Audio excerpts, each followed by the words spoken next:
A leadership scramble with Japan's ruling party determined to hold on to power.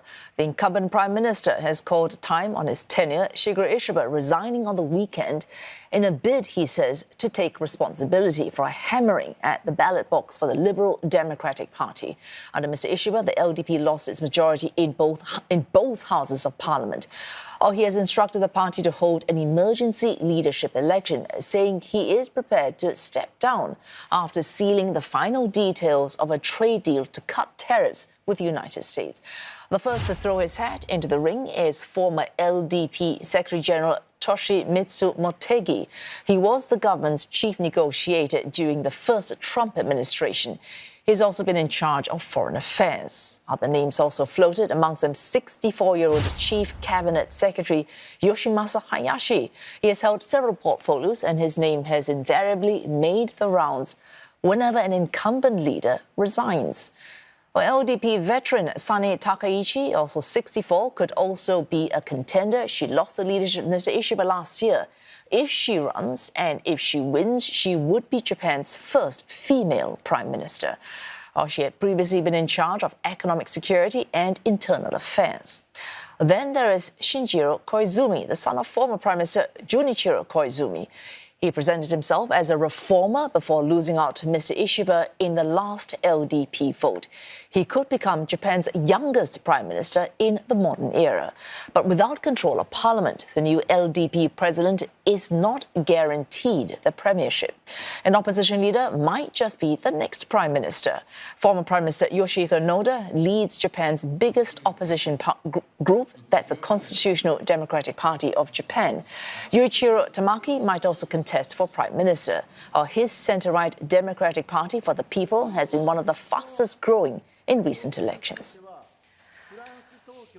And joining us in the studio this evening to talk these through developments in Japan, Professor Tamura Kotaro. He's Adjunct Professor of the Lee Kuan Yew School of Public Policy at National University of Singapore. Thanks so much for coming in this evening, Professor. Try my best. Right.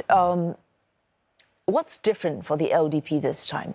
Whoever wins the leadership, the president of the LDP, cannot assume he will be the country's prime minister, and that is a very big change. The candidate faces two hurdles. One is to win the in-house election.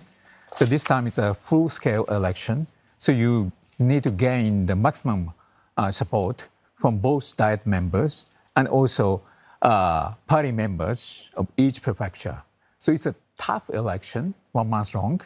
And after that, you need to win the support from potential new coalition partnership. So inside the party policy contest, if you make a slip of tongue, because the media always try to make a sensation, so that might trigger the loss of confidence from additional potential coalition partners. That means you might lose the authority to pass bills and budget, or even prime minister election. So in the interest of not being irresponsible media and creating a sensation, the fact is, it's also true that whoever might appeal to some people, say within the party, the LDP, might not appeal to any potential coalition partner.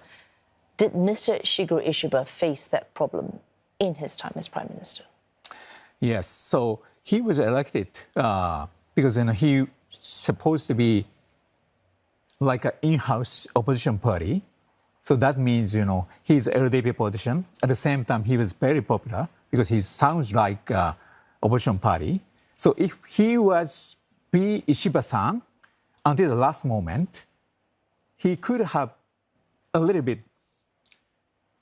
better to manage the damage control of both So he was not as conservative as he might have been, and he was not as left-leaning as he might have been, so he did not win any support where he needed to win support. More concrete-wise, for example, he was accusing mainly former Abe faction, scandalous politicians, LDP politicians, in terms of inaccurate political funds This disclosure. is all the slush fund scandal that brought down his predecessor.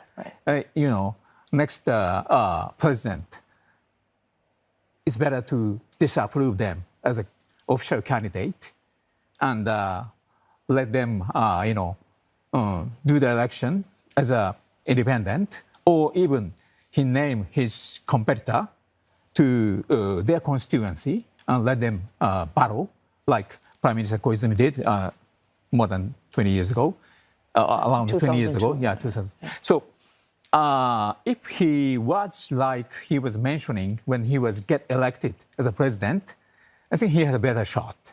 And, other than that, so he knew he was a little bit more popular among young people. And LDP knows young voters turnout this time is increasing. And actually, as a result, 12% increase. This is the biggest increase in recent, political turnout.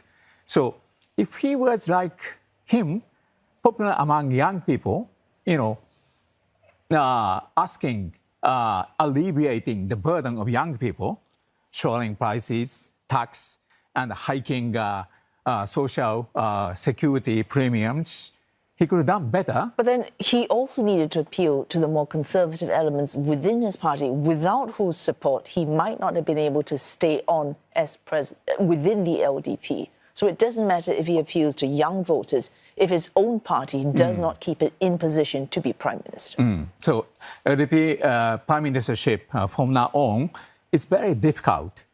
Now LDP politicians are forced to choose side. Are you a conservative or you're more liberal? Or you're for seniors or you're for young people? So LDP politicians, LDP president was always like a, working on the gray zone. But the LDP is aware that it is unable to engage effectively with voters anymore. I mean, it launched its own internal post-mortem after the last July elections to look into problems it knows it has to fix. And in a way, Mr. Ishiba's leaving gives it the chance to stop talking about should he leave, but now that he has left, what can we do to be a party that wins elections, outright majorities? There's a good chance, no? Yes, but at the same time, Japanese voters are so fragmented, and especially young voters, new voters, who are, against so-called silver politics, burden sharing of aging society between young and senior.